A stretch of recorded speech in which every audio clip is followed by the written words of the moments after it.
થોડા સમય પહેલા સચિન પોલીસ સ્ટેશન વિસ્તારમાં આવેલા પાણીની ટાંકી સામે Shri Krishna land corporation plot number 10-11માં આવેલા મહેતા ઇન્ફોકોમના ગોડાઉનમાંથી મોંઘાદાટ laptop, mobile phone, pen drive, memory card, power bank, earbuds સહિતના 5,72,000થી વધુના મુદ્દામાલની ચોરીની ફરિયાદ થવા પામી હતી.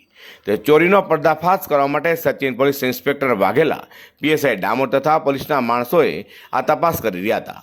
તે દરમિયાન માહિતી મળી હતી કે 6 અજાણ્યા ઈસમો એક થેલામાં રહેલી વસ્તુઓ સગેવગે કરવા માટે આમતેમ ફરી રહ્યા છે. તે માહિતી મળતા જ પોલીસે ત્યાં જઈ તપાસ કરતા ત્યાં ઉભેલા એક ઈસમની પાસેનો થેલો તપાસમાં ચોરીનો મુદ્દામાલ હોય તેમ જણાતા જ પોલીસ અંગે પૂછતા તે ગલ્લા તલ્લા કરવા લાગતા. પોલીસે લાલાંગ કરતા જ આ ચોરી તેને મહેતા ઇન્ફોકોમમાંથી કરી હોવાની કબૂલાત કરતા જ પોલીસે 6 આરોપી જેમાં સુનિલ માનતુ નીનામા, મહાદુર ઉર્ફે બાલુ કટાર, મનોહરલાલ તારાચંદ, રમેશ ઉર્ફે સુનિલ નીનામા, વિનોદ પુંજાલાલ નીનામા તથા મુકેશ લાલસિંહ ગુણામાને લાખો રૂપિયાના ચોરીના મુદ્દામાલ સાથે પકડી પાડી ઘરફોડ ચોરીનો પર્દાફાશ કરી નાખ્યો છે. સચિન પોલીસ સ્ટેશનમાં એક અનડિટેક્ટ હાઉસ બ્રેકિંગનો ક્રિમિનલ કેસ દાખલ થયેલો હતો. તેમાં વિગત એવી છે કે સચિન પોલીસ સ્ટેશન વિસ્તારમાં સચિન સ્ટેશન રોડ ઉપર એક કોમર્શિયલ કોમ્પ્લેક્સ આવેલું છે. એમાં મહેતા ઇન્ફોકોમ નામની એક શોપ આવેલી છે. એ શોપમાં કેટલાક આરોપીઓએ શટર ઊંચું કરી અને દુકાનમાં પ્રવેશ કરી અને ગરફોડનો ગુનો કરેલો હતો. આ દુકાનમાંથી રોકડા રૂપિયા 90,000 અને ઇલેક્ટ્રોનિક ઇક્વિપમેન્ટ્સ એટલે કે mobile phone, power bank, earbuds, smart watch, laptop, memory card અને પેનડ્રાઈવ મળી અને કુલ 5,72,830 રૂપિયાની કિંમતનો મુદ્દામાલ ચોરી કરીને લઈ ગયેલા હતા. ગુનો દાખલ થયો એ વખતે અનડિટેક હતો.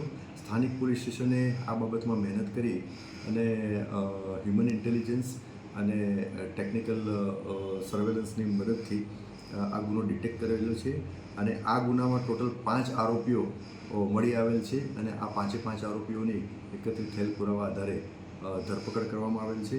આ આરોપીના નામ જણાવું તો એક સુનિલ માનતુ નીનામા, બીજા બહાદુર ઉર્ફે બાલુ રાવજીભાઈ કટારા, ત્રીજા મનોહરલાલ ઉર્ફે મેન્દ્રુ તારાચંદ મૈડા, ચોથા રમેશ ઉર્ફે સુનિલ નરુ નીનામા, પાંચમા વિનોદ પુંજાલાલ નીનામા અને છઠ્ઠા મુકેશ લાલસિંહ ગણાવા.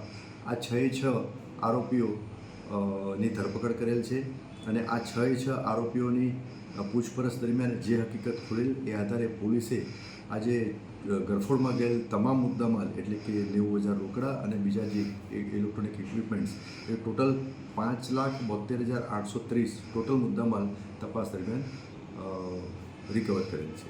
હાલમાં ગુનાની તપાસ ચાલુ છે. આ જે ગુનેગારો છે અગાઉ પણ સુરત પોલીસ સ્ટેશન એમનો ગુના નોંધ્યા છે. હાલમાં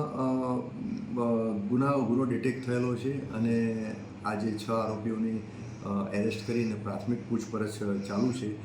પ્રાથમિક પૂછપરછમાં બીજા કોઈ ગુના કરેલાની કબૂલાત કરતા નથી, પણ હજુ તપાસ પ્રાથમિક તબક્કે છે એટલે બની પણ શકે કે વધુ પૂછપરછમાં અને વધુ તપાસમાં બીજા કોઈ ગુના કરેલાની હકીકત ખુલી શકે. આરોપીઓ અહીંયા રહેતા હતા કે બહારથી આવ્યા છે? આરોપીઓ સુરતમાં રહેતા હતા. મૂળ એ રાજસ્થાન તરફના છે, પણ સુરતમાં રહેતા હતા અને છૂટક મજૂરીનું અને એનું કામ